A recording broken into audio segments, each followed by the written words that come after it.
Oui. Si, je vous écoute. Oh! Mais c'est très grave ce que vous m'apprenez là. Mais écoutez, je vous remercie beaucoup de m'avoir prévenu. Merci. C'est ça, au revoir. Vous étiez là? Vous savez pas ce qui vient d'arriver?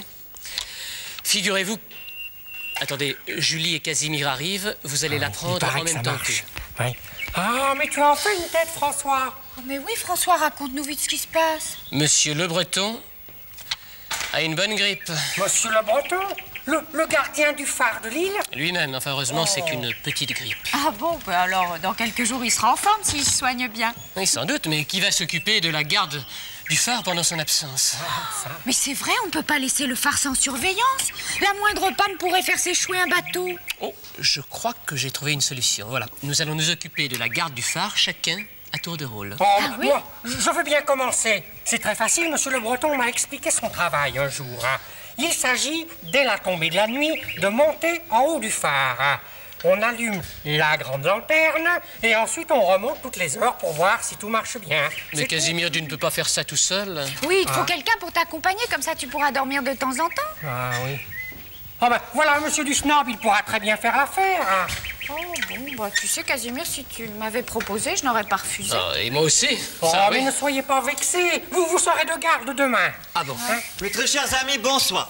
Bonjour, monsieur Dusnob. Monsieur du Snob, j'ai une mission de confiance. En ce cas, Fulbert Anselme du Snob répond présent.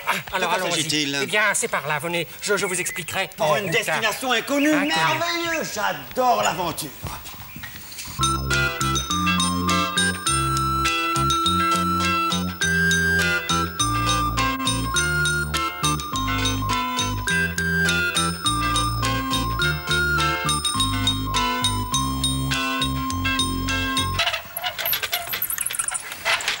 Et voilà.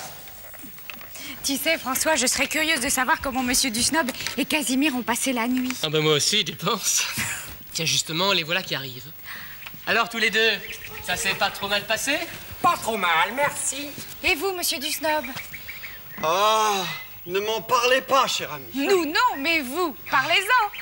Ah, eh bien, j'ai assuré la veille du phare toute la nuit tout seul. Comment ça, tout seul? Mais enfin, vous deviez vous relayer, vous deviez dormir chacun à tour de rôle. Mais oui, mais quand veux-tu, François, dans la vie, on ne fait pas toujours ce que l'on veut. Mais non. enfin, expliquez-vous tous les deux. Eh bien, écoutez, cher, mais pour mieux vous expliquer, je vais planter le décor, n'est-ce pas? Ah oui, oui. Et vous, asseyez-vous, comme au spectacle. Là. Très bonne idée. Allez-y. Alors, imaginons que le phare, c'est le kiosque de Julie. On est un peu moins haut quand même. Oui. Eh bien, voilà. Nous avons commencé par dîner. Oui, copieusement, un peu trop même. Bon, d'ailleurs, pour une bonne reconstitution, est-ce que nous ne pourrions pas avoir un vrai dîner? Ah Mais oui. Casimir, ça n'est pas l'heure de dîner, voyons. Écoutez, tous les deux, imaginons que vous ayez dîné, ça suffit. Que s'est-il passé ensuite? Ensuite, nous avons tiré à la courte paille Oui. pour savoir lequel monterait le premier Oui, dans le phare. ça, c'est vrai, oui. Le sort m'a désigné. Oui. Je suis parti courageusement devant. Oui. J'ai commencé à monter l'escalier rapidement. Soudain, arrivé vers la 15e marche, je suis bloqué. Le couloir était plus étroit et je me suis trouvé coincé. Alors, j'appelle au secours! Au secours! Mécontent que mon courage, je me précipite. À l'aide. J'attrape le bras Ah. de Casimir, je m'arc-boute et je tire toutes mes forces. Mais faites attention, Monsieur Dusnob. Casimir va vous tomber dessus! Merci, mes chers amis, pour le renseignement. C'est exactement ce qui est arrivé. D'ailleurs, Monsieur Dusnob est très moelleux pour amortir les chutes, J'en ai- contrairement aux apparences. J'en ai vu 36 chandelles. Vous êtes sûr? Pourquoi? Vous êtes sûr d'en avoir vu 36? Bah, bien sûr, c'est une expression, voyons, on dit 36 chandelles. Oh, mais je suis sûr que vous n'en avez pas vu 36. Bon, écoutez, Casimir, si vous voulez, j'en ai vu une quinzaine, Oh, mettons. même pas, peut-être 5 ou 6, c'est tout. Casimir, laisse Monsieur Dusnob continuer. Bon, après ce choc, j'ai été obligé de monter jusqu'en haut du phare puisque Casimir était trop gros pour passer. Et pendant que j'allais me coucher, Monsieur Dusnob commençait sa pénible ascension. 543 marches Exactement.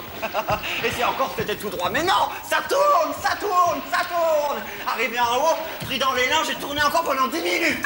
Il vous aurait fallu un petit air de valse. Ah, je vous en prie, cher ami, c'était pas le moment de plaisanter. Surtout que ça ne s'arrête pas là. Pourquoi la lanterne ne marchait pas? Ah non, elle marchait très bien, je vous remercie. Seulement, dans les 543 marches, il y en avait une de glissante. Oh, une seule, ça n'est pas dramatique. Oui, seulement c'était la toute dernière. Et quand je suis tombé, jusqu'en bas de l'escalier. Et ceci toutes les heures. Oh, mes chers amis, j'ai mal partout. Je préfère redescendre et rentrer chez moi tout de suite, me coucher. 543, 542, 541, 540, 539, Monsieur du 538, 537, 536, 537.